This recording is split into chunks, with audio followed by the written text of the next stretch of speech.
All right, what's going on, everybody? It's your boy Tony back again for another NFL draft preview. This talk about something that your girl don't have, and that's edges.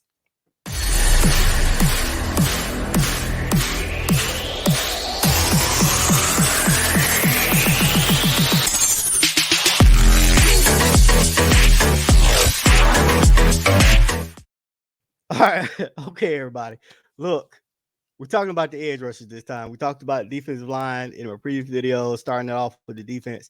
So we're just gonna throw these out because the edge rushers in this draft is literally 10 of them that are good.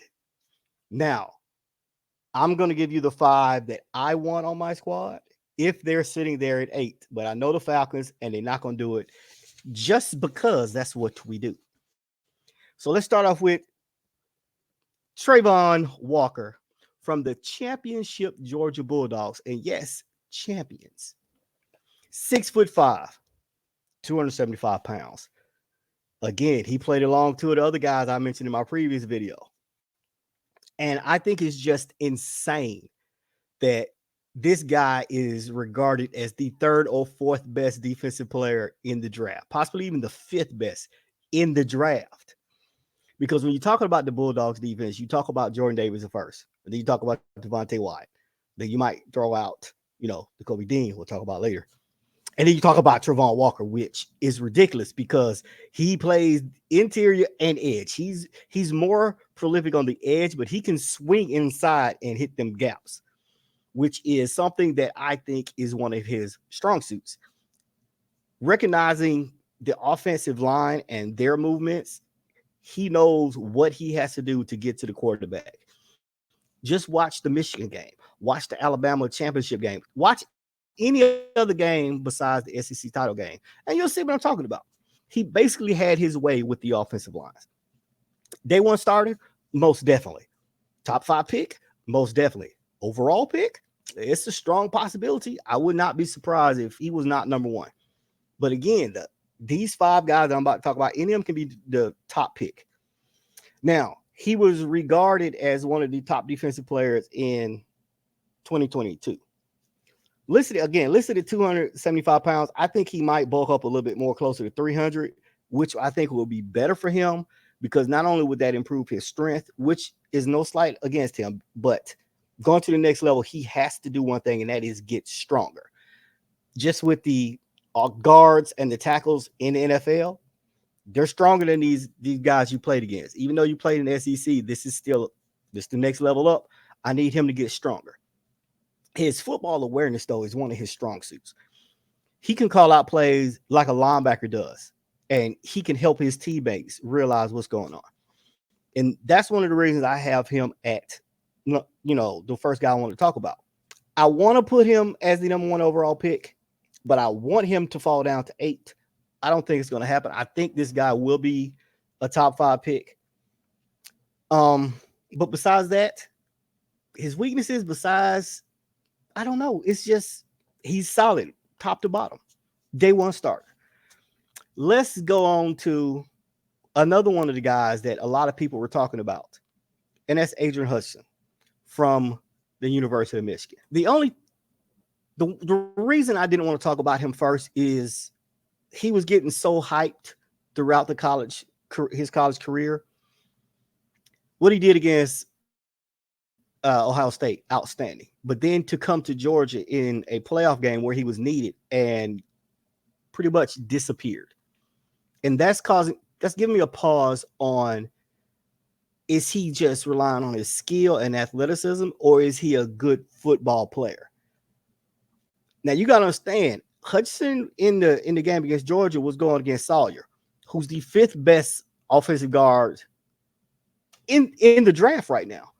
If you're supposed to be talking about the number 1 pick and you can't get past the 5th rated guard, I think that kind of hurt his stock with other teams. But I mean, we can't discount what he did at Michigan. 14 sacks, domination of Ohio State, who was clearly the better team this year. But Hudson had his way with him. He can also stand his ground. I think But with him doing that, if he gets into his head, and I think that's what happened against Georgia, he couldn't figure out Sawyer. And I think that's the problem. If they would have switched him to the other side, I think he might have had I think he would have been better for him. He did have a couple pressures in the game, but it was too little too late. And I think his weakness is he's relying too much on his power. I really think that he's rough. He's got some edges he needs to literally grind. Like, give him some skills. I think he needs to work on just more than his bull rush. I need him to do a swim move. I need to spin out of him every now and then.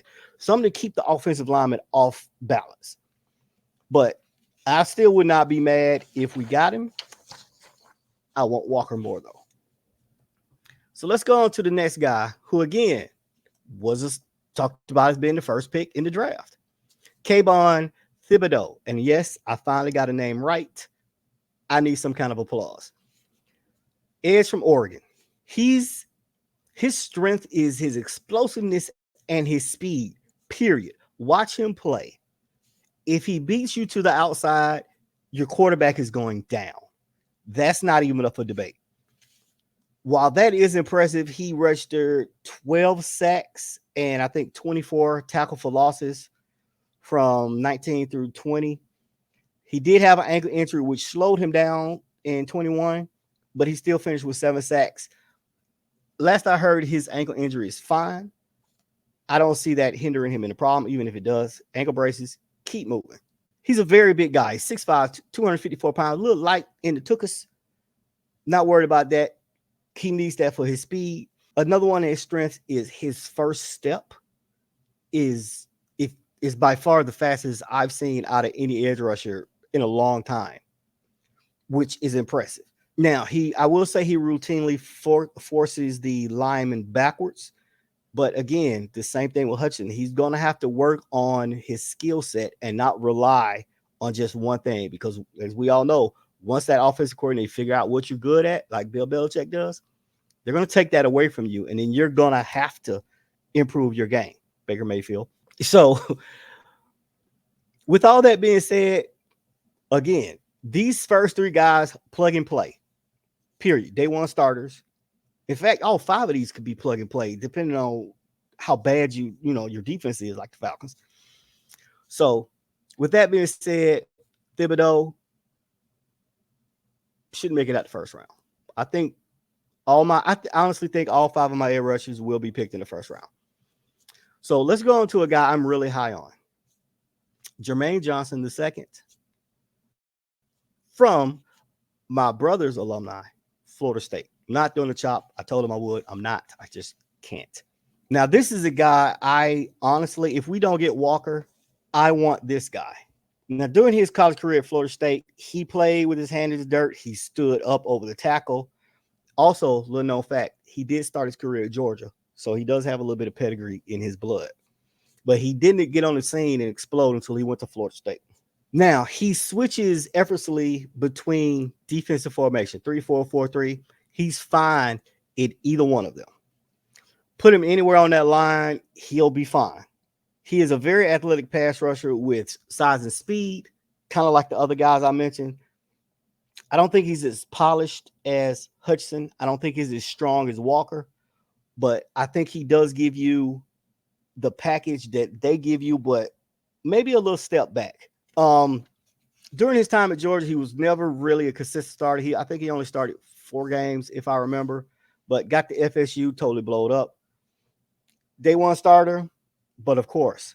So, a couple of his weaknesses, I think his play calling recognition, I think he's fooled a little bit on sweeps where he tries to go inside instead of keeping the outside contained.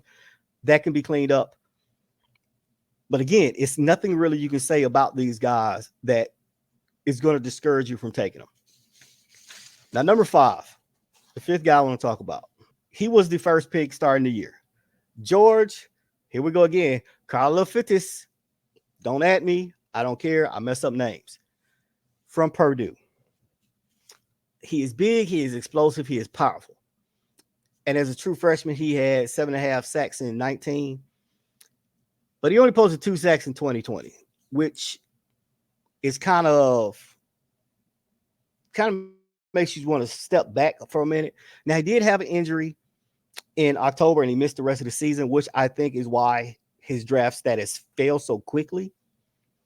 But for his size, he moves incredibly well, and he could be found chasing down oppositions, from anywhere.